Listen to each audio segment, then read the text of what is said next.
Assalamualaikum warahmatullahi wabarakatuh. Bismillahirrahmanirrahim. Alhamdulillahirabbil alamin.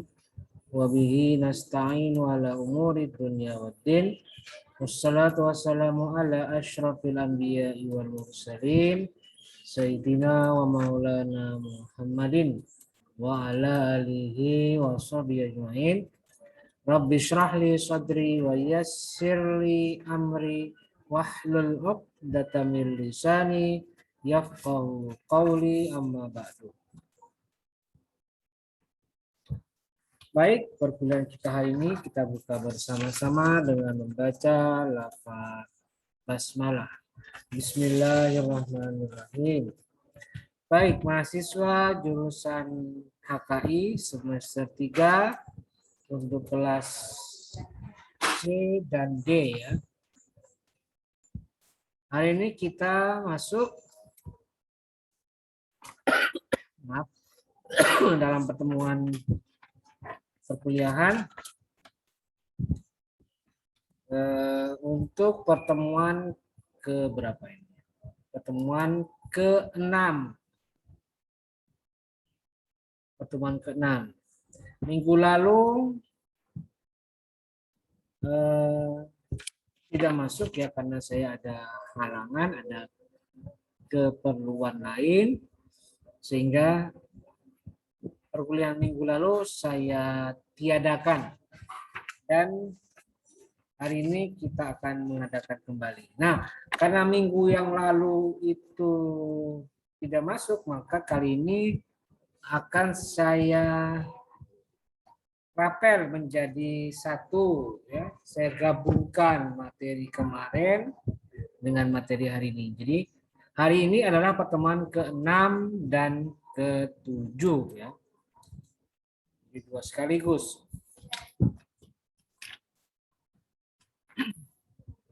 Sebab minggu yang lalu kan tidak masuk. Dan juga perlu saya informasikan bahwa pelaksanaan UTS akan dilaksanakan minggu depan. Pada tanggal 25 Oktober sampai 29 Oktober 2021.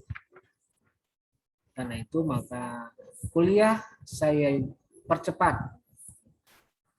Jadi saya jadikan satu pertemuan ke-6 dan pertemuan ke-7 pada hari ini, hari Kamis, tanggal 21 Oktober 2021.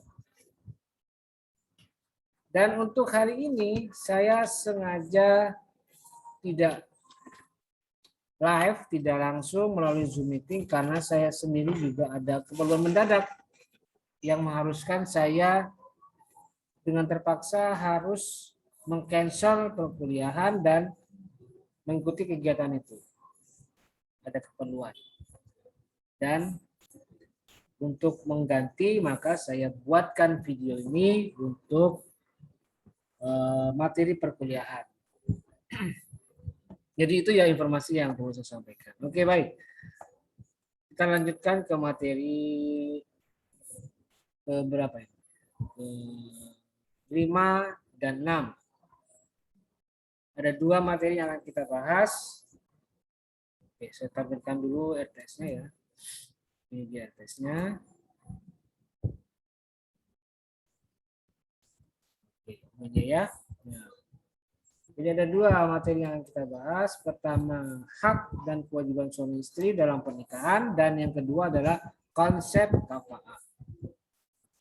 Dan kebetulan dua materi ini tidak ada ininya ya, tidak ada tugasnya ya. Jadi langsung sekaligus tidak perlu ada tugas.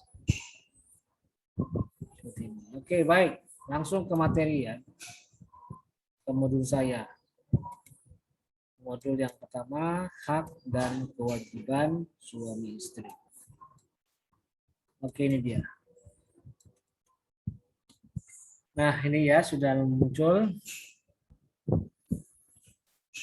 Materi kelima, hak dan kewajiban suami dan istri dalam perkawinan. Ada 3 bahan kajian akan kita bahas. Pertama hak istri, kedua hak suami, dan yang ketiga hak bersama. Oke, baik. Kita bahas dulu yang pertama hak istri.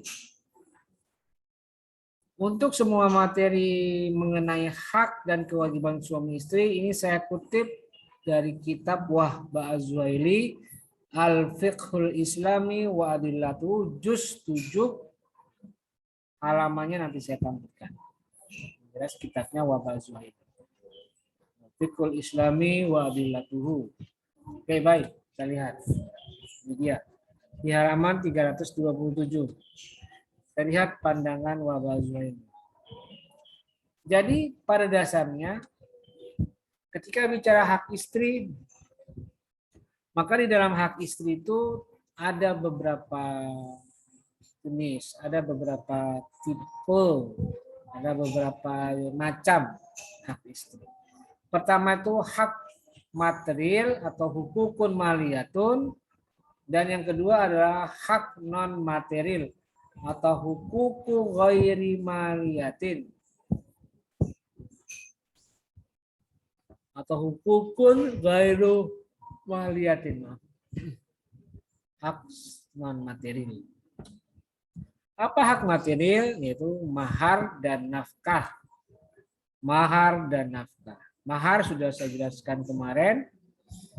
Nafkah nanti ada penjelasannya tersendiri.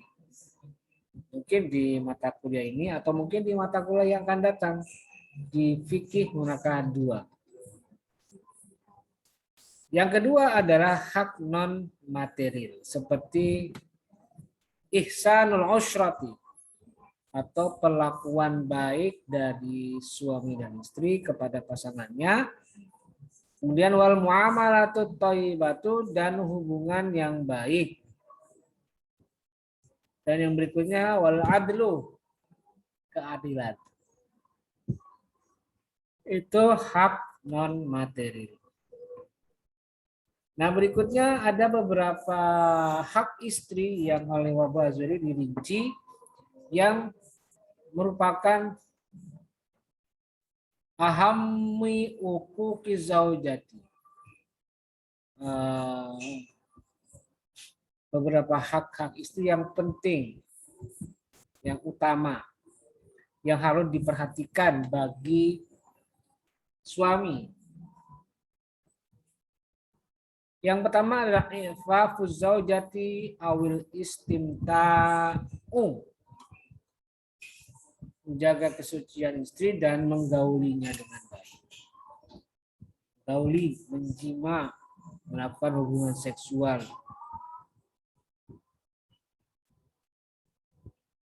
Karena tujuan nikah juga untuk itu. Kenapa orang nikah? Ya karena biar bisa melakukan hubungan seksual secara sah, secara halal. Maka otomatis hak istri juga termasuk kewajiban suami melakukan hubungan seksual kepada istri atau dengan istri. Nah, di situ nanti ada pendapat ulama apakah wajib hubungan seksual itu bagi suami istri ataukah bagaimana. Nanti silakan kalian baca sendiri, ya. Di situ ada sudah. Jadi yang ada di sini teksnya ini di atas, yang putih, terjemahnya yang ada di bawah. Silakan kalian baca sendiri. Nah, itu saya ambil dari kitab Wahba Az-Zuhaili halaman 329. Kemudian yang kedua adalah keharaman yahrumul wat'u fid duburi, keharaman menjima istri di bagian dubur atau di bagian anus. Itu dilarang.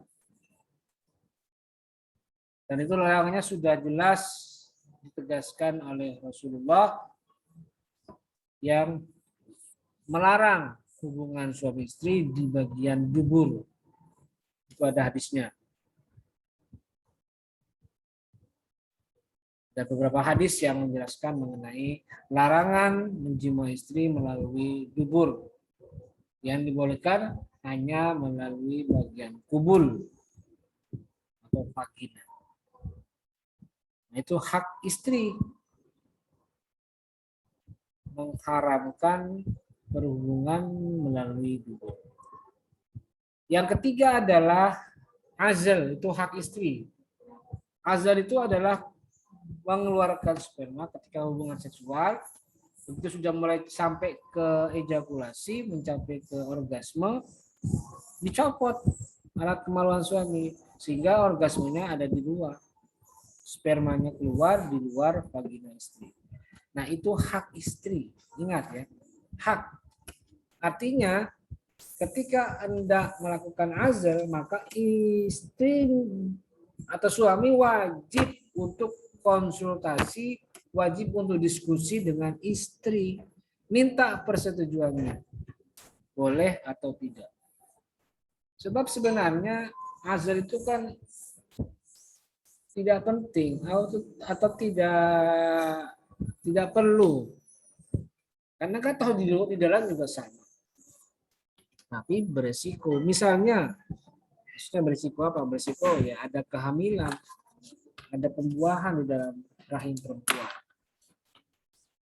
Maka dari itu bagi pasangan yang mungkin sudah atau mungkin merasa belum waktunya memiliki anak karena keterbatasan banyak hal, maka mungkin mereka perlu menunda terlebih dahulu adanya anak. Maka mereka mencoba untuk melakukan pencegahan kehamilan, tapi mereka tidak mau yang bersifat kimiawi, menggunakan obat, menggunakan pil atau alat kontrasepsi yang lain, yang mungkin bagi mereka tidak nyaman, istri merasa tidak nyaman.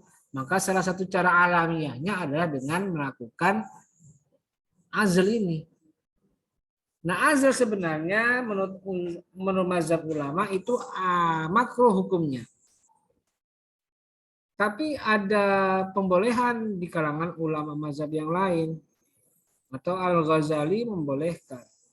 Yang penting apa? Yang penting istri ditanyakan dulu bersedia atau tidak. Kalau bersedia ya sudah, ayo kita lakukan. Kalau tidak ya sudah, jangan dipaksakan. Karena itu adalah hak istri. Yang keempat adalah muasyarah bil ma'ruf atau menggauli dengan baik. Itu pasti itu. Seorang suami harus memenuhi kebutuhan istri. Salah satu kebutuhannya adalah suami harus bersikap baik kepada istri. Tidak boleh cemberut, tidak boleh cembetut, tidak boleh merengus, tidak boleh suka marah-marah. Kalau istri merasakan ketidaknyamanan dalam rumah tangga. Seperti itu. Maka dari itu, suami wajib bersikap baik kepada istri-istrinya. Ada dasarnya itu. Misalnya dalam surat An-Nisa ayat 19, wa ashiruhunna bil ma'ruf, kata Allah. Nah, ini ya, nanti silakan kalian baca bagian di bawahnya terkait dengan muasyarah bil ma'ruf. Dan satu lagi yang kelima, tapi saya tidak cantumkan karena nanti ini bagian tersendiri dalam materi kuliah yang lain atau dalam materi yang lain, yaitu apa? Bersikap adil bagi kepada istri yang lebih dari satu. Bersikap adil. Saya tidak cantumkan. Oke, baik. Berikutnya adalah hak suami. Hak suami yang pertama itu adalah ta'atuz zaujati li zaujiha fil istimta'i wal khuruji minal manzil. Ketaatan istri pada suami dalam persetubuhan, dalam jima, dan bepergian keluar rumah. Nah, apa dasarnya ini? Ada ayat, ada Al-Quran, ada hadis. Silakan kalian lihat itu. Jadi suami berhak memiliki hak untuk mendapatkan ketaatan dari istri. Itu yang pertama. Yang kedua adalah al-amanah atau sikap amanahnya istri, sikap menjaga apa yang suami miliki atau menjaga sesuatu milik bersama yang wajib dipelihara oleh keduanya. Jadi artinya apa? Amanah ini adalah seorang istri harus atau wajib antah fadha ghaibata zaujiha fi nafsiha wa baitihi wa malihi wa waladi. Istri harus menjaga dirinya sendiri, menjaga rumah suami, menjaga harta suami, dan menjaga anak-anak mereka ketika suaminya sedang tidak ada di rumah. Dan suaminya sedang bepergian. Dasarnya ini ya, hadis Ibnu Ahwas. Silakan kalian baca sendiri. Yang ketiga adalah muasyarah bil ma'ruf. Ini juga sama. Muasyarah bil ma'ruf di pihak suami dan di pihak istri juga yang tadi itu. Artinya suami juga punya kewajiban memberikan sikap baik, perlakuan baik. Istri pun juga begitu. Wajib bersikap baik. Jadi keduanya saling melengkapi, saling melakukan atas satu sama lain. Ya. Silakan kalian baca sendiri. Muasyarah bil ma'ruf dalam hal apa? Nah, yang keempat adalah hakut ta'dib. Hakut ta'dib atau hak memberi nasihat atau memberi pelajaran. Jadi kalau misalnya istri ada hal yang dilanggar, misalnya tidak mau mengerjakan hal-hal yang baik, maka bisa dikendalikan, dinasihati, diberikan masukan, diberikan mau'izah hasanah, dinasihati, jangan begitu, harusnya begini. Al-Quran sudah mengatakan begini, hadis Nabi sudah mengatakan begini, sampaikan. Suami punya kewajiban untuk menasihati. Itu hak suami. Nah, yang terakhir adalah hak bersama. Hak bersama itu sudah disebutkan sebenarnya tadi. Karena menyangkut apa? Hak bersetubuh, hak berjima, dan hal lain yang menyertainya. Apa ya? Misalnya yang kayak lain itu, misalnya hak menjaga pasangannya satu sama lain, atau hak mendapatkan perlindungan dari suami, dan hak mendapatkan amanah dari istri. Itu saling. Jadi itulah hak mustarikah, hak bersama. Itu ya. Nah, sekarang pandangan KHI bagaimana mengenai hak dan kewajiban suami? Nah, silakan kalian baca sendiri ya. Ada di pasal 77 itu penjelasan mengenai hak dan kewajiban suami istri. Kemudian di pasal 78 tuh juga ada. Kemudian pasal 79 berkaitan dengan kedudukan suami istri. Kemudian pasal 80 itu menyatakan tentang kewajiban suami. Banyak. Jadi kayak menafkahi, memberikan pakaian, memberikan tempat tinggal, menyiapkan biaya rumah tangga, biaya perawatan, biaya pengobatan, biaya pendidikan anak. Semuanya itu ditanggung oleh suami. Menjadi kewajiban suami. Kemudian pasal 81 itu menyangkut kewajiban menyediakan tempat tinggal. Baik tempat tinggal bagi istri, bagi anak-anak, atau mantan istri yang sedang menjalani masa iddah. Kemudian pasal 82 menyatakan tentang kewajiban suami yang berpoligami. Kemudian pasal 83 mengenai kewajiban istri. Dan pasal 84 berkaitan dengan istri yang khusus, bagaimana ketentuannya. Nah, itulah pasal-pasal yang kita bahas berhubungan dengan hak dan kewajiban suami. Nanti silakan kalian baca sendiri. Oke, baik. Nah, berikutnya kita akan pindah ke materi ke-6. Ya, ini dia materi. Materi ke-6 menyangkut konsep kafa'ah. Baik.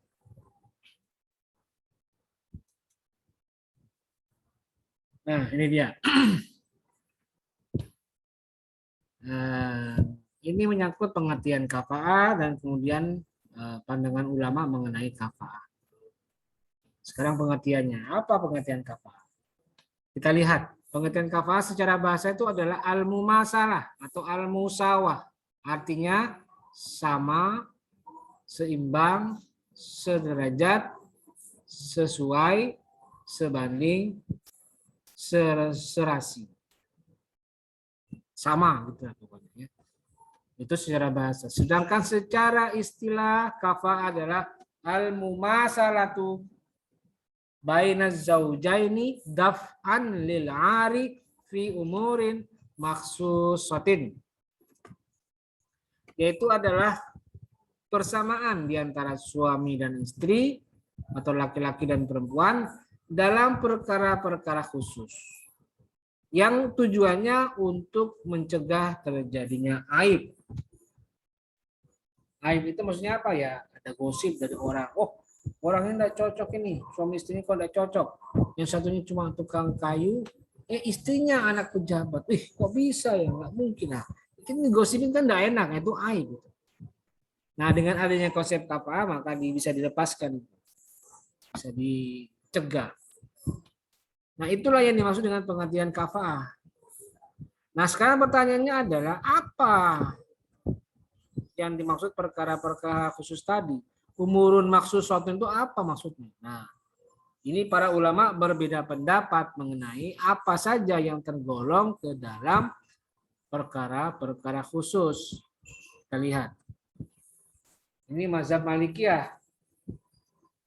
Menurut mereka, mazhab Malikiyah, perkara khusus yang dimaksud ini adalah faktor agama.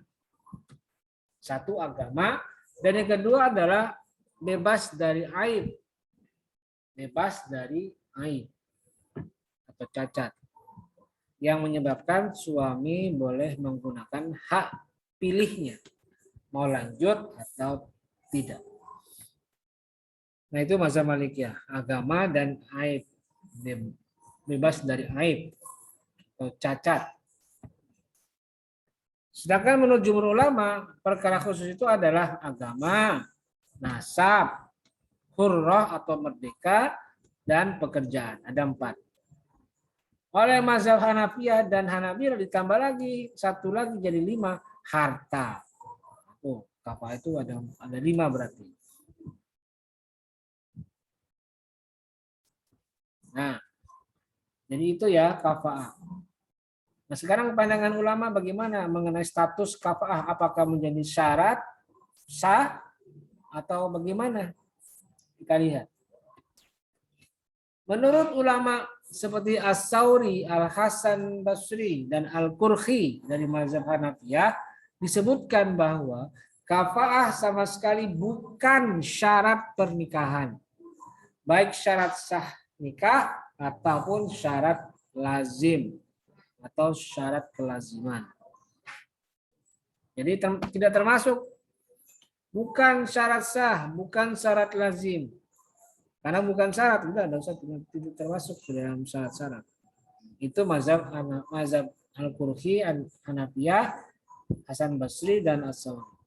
Tetapi menurut jumhur ulama, ini ada dalilnya ya. Nanti silakan kalian baca sendiri dalilnya. Sedangkan yang kedua menurut jumhur ulama, mazhab Imam 4 dinyatakan bahwa kafa'ah memang bukan syarat sah, tapi dia termasuk ke dalam syarat kelaziman atau syurutul luzum, bukan syurutul sihah atau syurutul in'iqad. Nanti mengenai syurut-syurut syarat-syarat ini akan kita bahas di pertemuan berikutnya setelah UTS. Ya. Jadi itu mazhab ulama besar, mazhab ulama yang 4 mengatakan kafa'ah hanya syarat kelaziman.